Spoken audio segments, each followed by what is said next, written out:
Nako. Pag may bulong ka talaga dito sa bahay.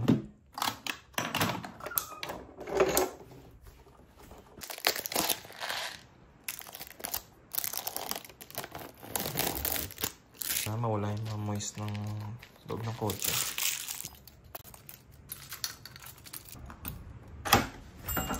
At walang pasok na naman. May gusto mong magmotor. Check natin sa labas. Oh, ganda. Ganda ng Ford. Para mawala yung mga moist dito sa loob. Kasi maulan. Nakaamagin yung loob. Tapos pag ilalak mo, yun lang.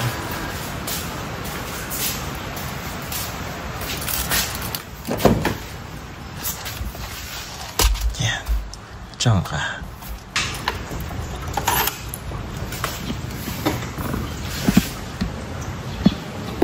Maulan yan, no? Maulan.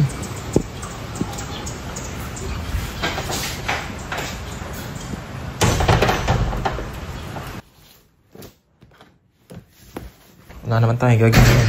Wala tayong pasok. Kansilado na naman. Lalaba muna ako.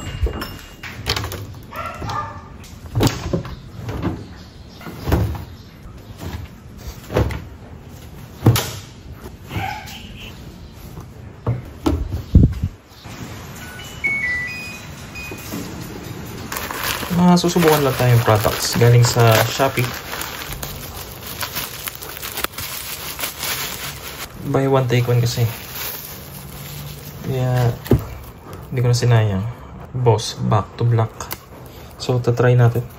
At syempre maulan yan. Maulan yan, lagi nababasa yung motor. Mga pindutan ng motor natin. Hindi naman maiwasang kalawangin. So, ito rin. Contact cleaner. Yan, maglalagay din tayo. Sabi nila, pwede daw ito sa gulong. Ngayon kapag kupas na yung motor mo, parang nakakalungkot. Tagal na rin na ito. 2021 pa ito eh. DB 150. Pogi pa rin. Basta malinis lang lagi. Hindi may iwasang kumupas. Pa rin all stock. Binali ko yung tambucho niya. Ang nakasagas eh. Back to black. Tingnan natin kung babalik sa pagka-black tong kupas.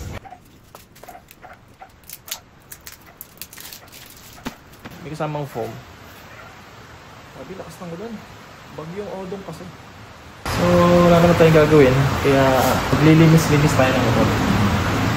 So, balik natin yung kanyang alindog. Sabi nila, bago daw pumupas ulit, abutin ng 6 months. Tignan natin.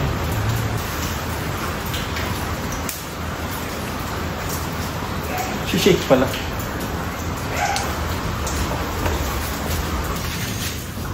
Ito yung air filter. Wala na. Pangit na.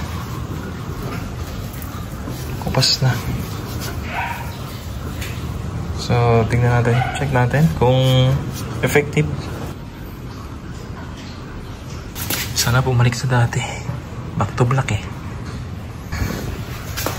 So, let's check natin kung effective.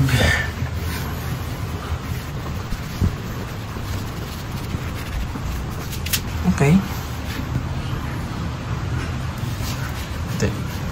Lagi pa tayo ng konti.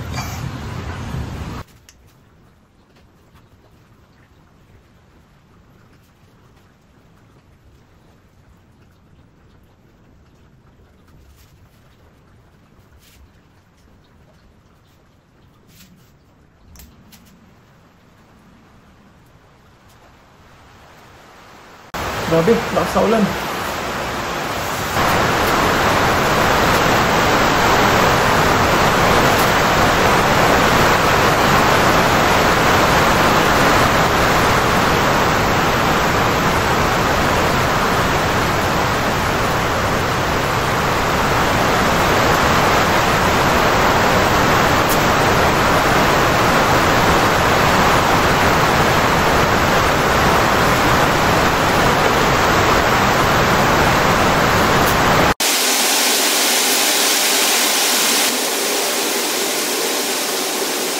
So, tapos na tayo. Next naman natin itong contact cleaner. Kasi nung nakaraan, nawalan ako ng signal light. Hindi ko alam na wala na ako signal light na. Diri mo, liko ka ng liko. Wala ka palang signal light. Spray nyo lang dyan.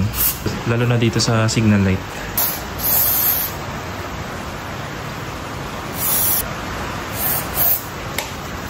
Yun, crispy na ulit.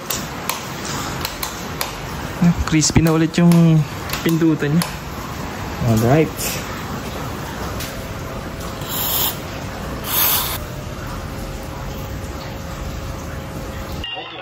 Bagyo po ko. Grabe yung laki ng bagyo. Yun o. Halos sakop niya yung Pilipinas.